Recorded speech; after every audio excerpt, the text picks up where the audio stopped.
नमस्कार दोस्तों, स्वागत है आपका आपके अपने चैनल हंग्री स्पिरिट्स में। हंग्री स्पिरिट्स देख रहे सारे दर्शकों का मैं अंजू शर्मा दिल से स्वागत करती हूँ। तो आ गई हूँ आपके रिव्यूज लेके। आज ये कड़ी यानी कि अनुपमा पब्लिक वॉइस की ये वीडियो आपको थोड़ा जल्दी देखने को मिलेगी, क्योंकि कुछ नेटवर्क इशू है, इसलिए ये वीडियो जो है 2:30 बजे से पहले पहले ही हम लोग बना रहे हैं। इसके बाद जिसके भी ऑडियो आएंगे वो हम कल के अपने पब्लिक वॉइस में शामिल करने की कोशिश करेंगे। तो शुरू करती हूँ आपके ऑडियोज का सिलसिला, जिनके भी ऑडियोज अभी तक हमारे पास आ चुके हैं। पहले वही निवेदन, जिन्होंने अभी तक चैनल को सब्सक्राइब नहीं किया है कृपया कर लीजिए। साथ में दोस्तों बेल आइकन दबाइएगा ताकि आपको हमारे वीडियोस के नोटिफिकेशन मिलते रहें। सुनते हैं पहला audio. Hello, good morning Anju ji. Kumudini Tripathi, हमारी सभी प्यारी बहनों को सुबह का प्यार भरा नमस्कार। और हम 28 तारीख से 1 तारीख तक हम अपना ऑडियो नहीं सेंड कर पाए।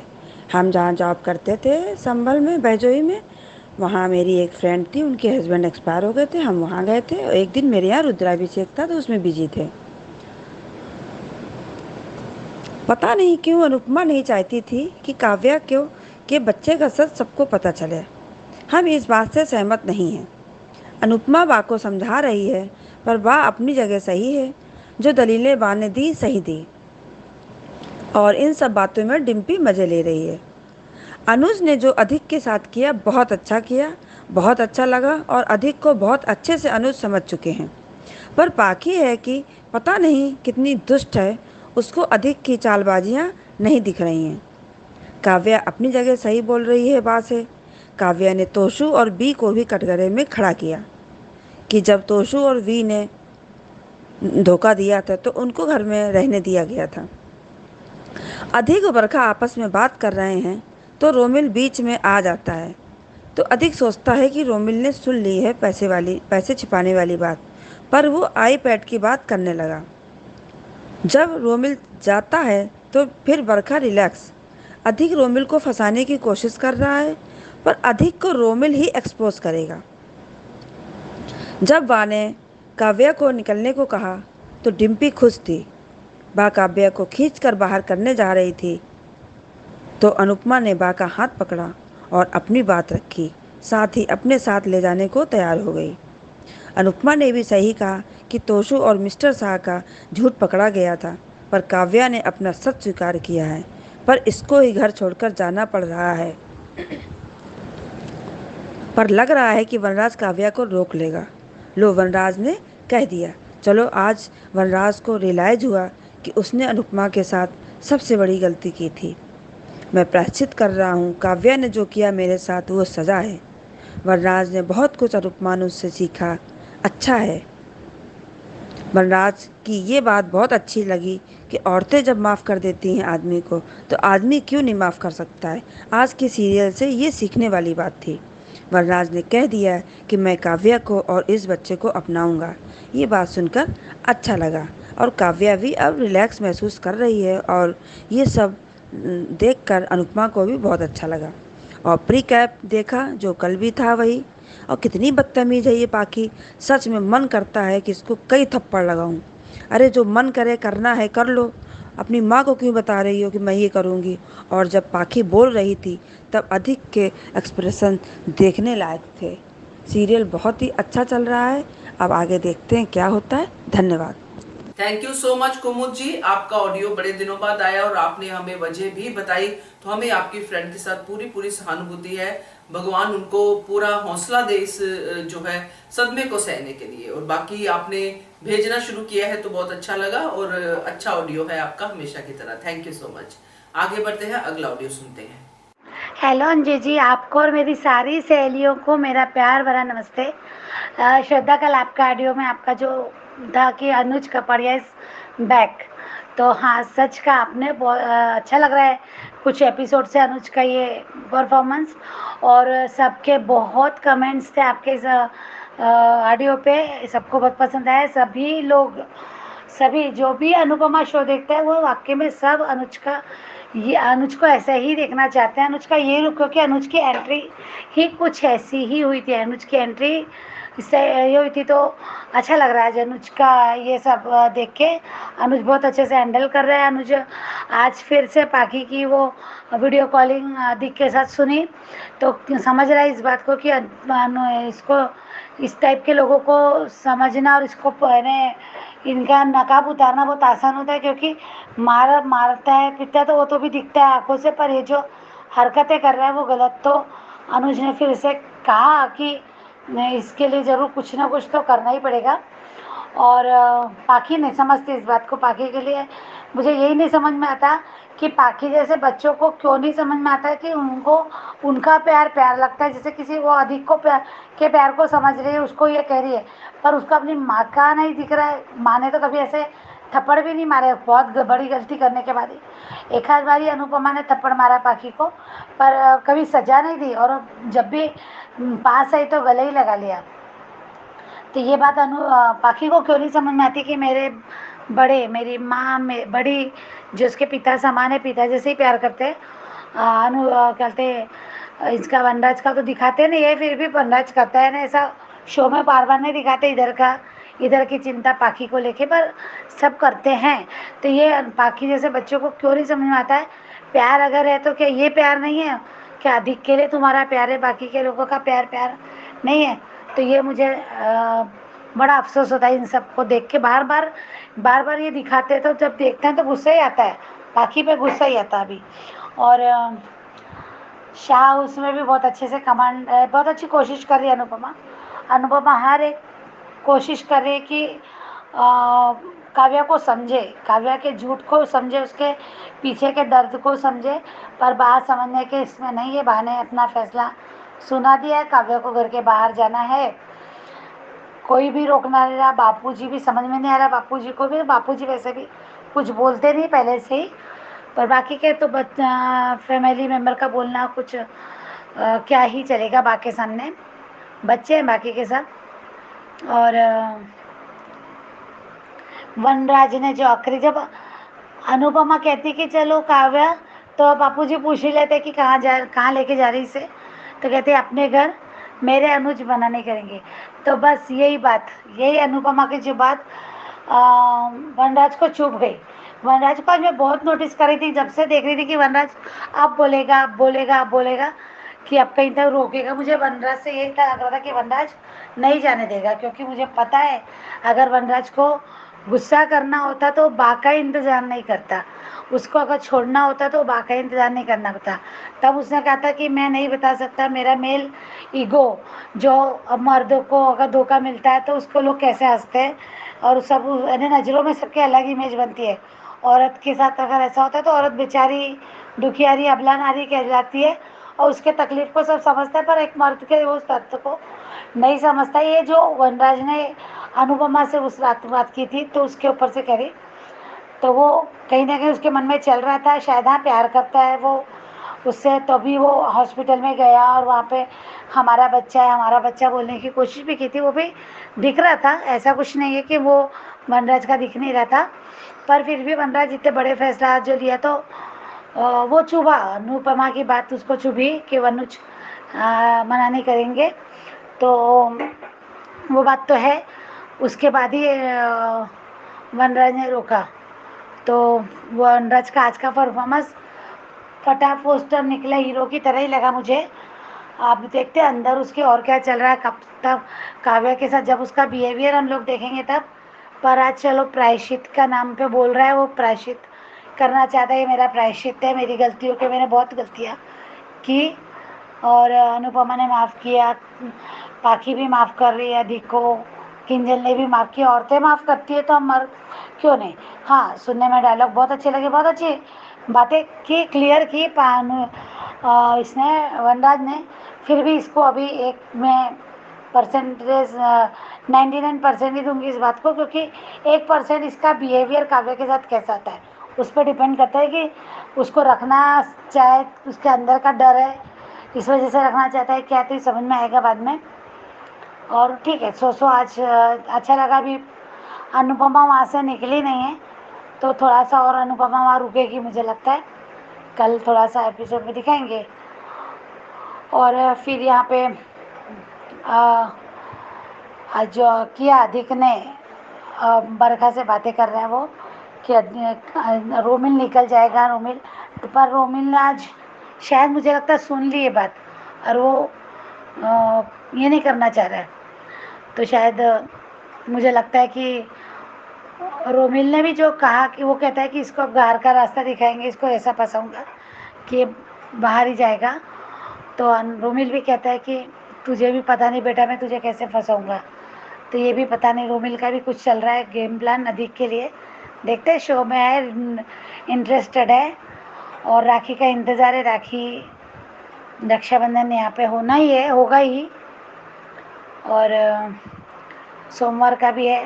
अधिक को कैसे जवाब देती है अनुपमा। रेखा जी, आपका कल नाराज़गी देखी, पर वो नाराज़गी में भी आपकी फ़नी बातें लगती है। आप अपने ही रंग से बहुत अच्छा बोलते हैं, तो मज़ा आता है आपका ऑडियो सुन के। वाकई में बहुत दिनों बाद आता है। पर आपके जो एक आप जो बोलते कुतरे की धूम वगैरह, तो सच में हंसी आती है। और बहुत से वर्डिंग आपके ऐसे तो फनी लगता है और अच्छा लगा। पर आप गुस्सा मत करिए। आपको पता है, मुझे पता है, आप अनुपमा के लिए जो आपकी फीलिंग है वो समझ में आती है। आप दोनों को बहुत प्यार करती है और आप हमेशा उन दोनों को साथ में ही देखना चाहती है। वो बार बार समझ में आता है आपका, तो अच्छा लगता है आपका। आप आया करिए। और बाकी लोगों का भी। हाँ महिमा, आपका आवाज़ बहुत अच्छा था। बहुत अच्छा बोली भी आप कल, क्लियरिटी के साथ और दमदार आवाज़ थी आपकी। और लगता है आपको मुंबई सूट कर गई। मुंबई का जो वेदर है वो आपने ये कर लिया, आपको सूट हो गया, तो अच्छा लगा वो। और भेजते रहिए ऐसे ही अपना ऑडियो। और बाकी भी मनीषा जी, ख्याति जी, आपको मेरे ऑडियो पसंद आते हैं, थैंक यू। और आपके भी बहुत अच्छे होते हैं और बहुत अच्छी बातें, सही सही बातें होती हैं आपकी। और अच्छा लगता है सबका। बहुत दिनों से बरखा नहीं आ रही है, बरखा जी नहीं आ रही है, कुमुन्नी जी भी नहीं आ रही है अभी 2-3 दिन से। तो उनकी तबीयत कैसी है क्या, या फिर कहीं बिजी हो वो, तो मिस करते हैं अब इन लोगों को। सब लोगों की इतनी आदत पड़ गई है और हम लोगों को एक दूसरे की बातें सुनना, फिर एक दूसरे की बातों पे कमेंट्स भी करना, जो बात पसंद आती है तारीफ़ करना अच्छा लगता है। उन सब चीज़ों के लिए मिस करते हैं। कोई एक महीने आता है तो ठीक है। Thank you so much Anju ji, thank you. Thank you so much Varsha आपके ऑडियो के लिए, और बहुत ही बढ़िया ऑडियो था। और आपने जो रेखा जी के बारे में बोला है, मुझे भी उसी बात पे हंसी आती है। रेखा जी दिल से बोलती हैं, जो उनका होता है ना उस समय एक्सप्रेशन, वो उनका आ ही जाता है। तो मजा आया रेखा जी का ऑडियो कल वाला जो आपने जिक्र किया उसको सुन के भी, और आपका ऑडियो सुन के भी। Thank you so much. आगे बढ़ते हैं, अगला ऑडियो सुनते हैं। गुड आफ्टरनून अंजू मैम, मैं मनीषा दोषी। मेरी सभी प्यारी बहनों को मेरा प्यार भरा नमस्कार। मैम अभी आपके दोनों वीडियो देखे और मैंने सवेरे धारावाहिक भी देखा था। पहले वीडियो से आपने ये बताया कि रोमिल ऐसा कुछ करेगा कि अधिक अपने सच खुद ही अपने मुंह से उगलेगा। और उसमें आपने 2 एग्जाम्पल दिए। पहला तो वो पैसे की बैग वहाँ पे से हटा के बरखा या अधिक के कमरे में रख देगा, और वो अपने आप ही दोनों भाई बहन में से कोई बोल देगा कि ये बैग तो यहाँ कैसे आया, ये तो इसके कमरे में पड़ा था रोमिल के। और दूसरा, अपने कैमरे में कैद कर फ़ोटो खींच के या वीडियो बना के बताया। मैम मुझे ऐसा लगता है कि अनजाने में ही सही, पर ये काम पाखी के द्वारा होगा कि रोमिल ये धारावाहिक मैंने देखा था तब, जब ये भाई बहन पार्टी मनाने की बात कर रहे थे कि हम आज पार्टी मनाएंगे, कोई अच्छे से होटल में टेबल बुक करवा लो। और रोमिल का वहाँ अचानक से आना और अधिक को बोलना, अधिक के नाम से बुलाना और कहना कि मेरे आईपैड पे बैठे हो, तुम मेरी चीज़ों से दूर रहो। और इन दोनों भाई बहनों का बोलना कि थैंक गॉड इसने कुछ सुना नहीं है।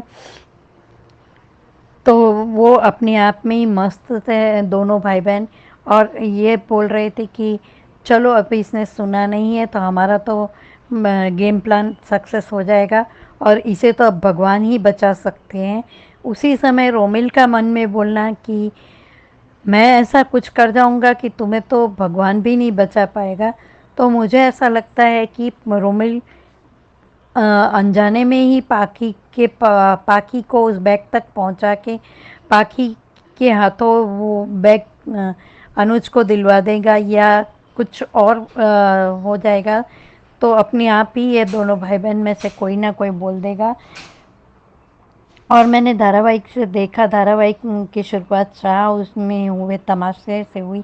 शाह हाउस में जो कुछ भी हुआ, आज उसके माध्यम से तो एक बात कहने को मन हो रहा है कि ऊपर वाले की लाठी में आवाज़ नहीं होती है, और जैसे कर्म करेंगे वैसा फल मिल जाएगा। पर और हाँ, दूसरा ये भी लगा कि प्रायश्चित से बड़ा कोई भी माफ़ीनामा नहीं होता है। आप अपनी गलतियों का प्रायश्चित करो तो वो सबसे ज़्यादा होता है बड़ा, क्योंकि माफ़ी मांगना भी उतना आसान नहीं होता है। आज वनराज ने माफ़ी मांगी, पर बहुत देर बाद माफ़ी मांगी। जब अनुपमा काव्या को लेके जा रही थी तो कह रही थी, बापूजी ने पूछा कि कहाँ लेके जा रही हो, तो अनुपमा का ये कहना कि मैं अपने घर लेके जा रही हूँ, मेरे अनुज तो संभाल लेंगे। और बा ने ये बार बार कहा कि ये पाप की गठरी को मैं अपने घर में नहीं रख सकती। जो बात बोलते हुए भी हमें शर्म आती है, वो बात इसे करते हुए शर्म नहीं आई। और अब माफ़ी बड़ी सफाई से मांग रही है कि मुझे आप सज़ा दीजिए। सज़ा के बहाने से माफ़ी मांग रही है। बा को अनुपमा ने समझाया कि कम से कम आप एक औरत है, ये प्रेग्नेंट है, इतना ही लिहाज कर लेती, लेकिन बाकी समझ में कहाँ आने वाले हैं। बा तो बा ही है, हमेशा जहरी उगलती रही हैं। बा ने बापूजी को नहीं छोड़ा। अनुपमा, काव्या, यहाँ तक कि डिम्पल के साथ हुए हादसे में भी बा डिम्पल के साथ मिसबिहेव करती थी। भैरवी, छोटी अनु, अनुज, अंकुश, बरखा, सभी के साथ तो बा ने गलत ही बिहेव किया है। बा ने कभी किसी के साथ शब्दों का प्रहार नहीं किया हो, ऐसा घर में सिर्फ वनराज, तोशु और पाखी ही है कि जिन्हें बा के शब्दों के बाण नहीं झेलने पड़े हो। वनराज और तोशु ही ज़्यादा है। समर सहित उसने सबको कहीं ना कहीं उससे शब्दों के प्रयोग से परेशान किया ही, सभी को बा ने। तो ऐसे व्यक्ति को तो सज़ा मिलती ही मिलती है। और वनराज ने आज माफ़ी मांगी तो तोशु बार बार बीच में बोलना तोशु का अच्छा नहीं लगा मैम, कि काव्या गलत है तो मैं भी गलत नहीं, काव्या गलत नहीं है तो मैं भी गलत नहीं था। और जाते समय अनुपमा सिर्फ खाली बापूजी से और बा से इतना ही पूछती है कि जब वनराज और तोशु ने गलती की थी तब आपने उन्हें घर से नहीं निकाला था, और वो तो पकड़े गए थे अपनी गलती करने पर, और काव्या ने तो अपना सच अपने मुंह से बता दिया है। ये बहुत बड़ी बात होती है कि हमें अंदर से गिल्ट हो रहा है तो हम अपना सच बोल दें कि हमने ये गलत किया है। ये कोई दिल से साफ व्यक्ति हो, जिसे अपने कर्म भी दिखते हो, वो ही व्यक्ति कर सकता है। ये काव्या ने करके दिखाया मैम। और दूसरा, पाखी जब इससे बात कर रही थी अधिक से कि मम्मी तो शाह हाउस में चली गई हैं, यहाँ मुझे काम अकेला ही करना पड़ रहा है, और अधिक का जिस तरह से उसे मैनिपुलेट करना, अनुज की समझ में सब कुछ आ गया है। अब मुझे लगता है मान कड़े फैसले लेंगे ही। अनुज घर से तो नहीं निकालेंगे, अनुज अनुपमा दोनों में से कोई अधिक को सामने रखकर इस तरह से वो उसे बताते जाएंगे पाखी को कि देखो हम तो इसे ये काम बता रहे हैं, हम तो एक फैमिली का मेंबर समझ रहे हैं, लेकिन इसे नहीं करना है, इसका ध्यान कहीं और ही है, इसका ऐसे करके अधिक का सच सामने लाएंगे। मैम, आप आज आपकी आवाज़ थोड़ी अच्छी नहीं लगी, आपकी तबीयत ख़राब हो ऐसा लग रहा है मुझे। आप प्लीज़ टेक केयर, अपनी तबीयत संभालिएगा। Thank you so much Anju ma'am, इतना अच्छा प्लेटफॉर्म देने के लिए, और मेरी सभी प्यारी बहनों को मेरा प्यार भरा नमस्कार। Thank you so much Manisha ji आपके ऑडियो के लिए। बहुत ही बढ़िया ऑडियो था और सही आपने चीजों को ऑब्जर्व किया है पूरी कड़ी को देखने के बाद और मेरे वीडियोस देखने के बाद भी। Thank you so much. तो ये थे दोस्तों आज के ऑडियोस और आगे भी आपके ऑडियोस का इंतजार रहेगा। जिन्होंने नहीं भेजे हैं अभी तक, अगर उनका मन है भेजने का तो नंबर नोट कर लीजिए। नंबर है 9833155523। इस नंबर पे भेजिए। बनिए हिस्सा अनुपमा के पब्लिक वॉइस वीडियो का। Keep watching hungry spirits channel. Thank you so much. Subscribe to our channel by clicking the subscribe button. Click the bell button and enjoy the latest uploads from our channel.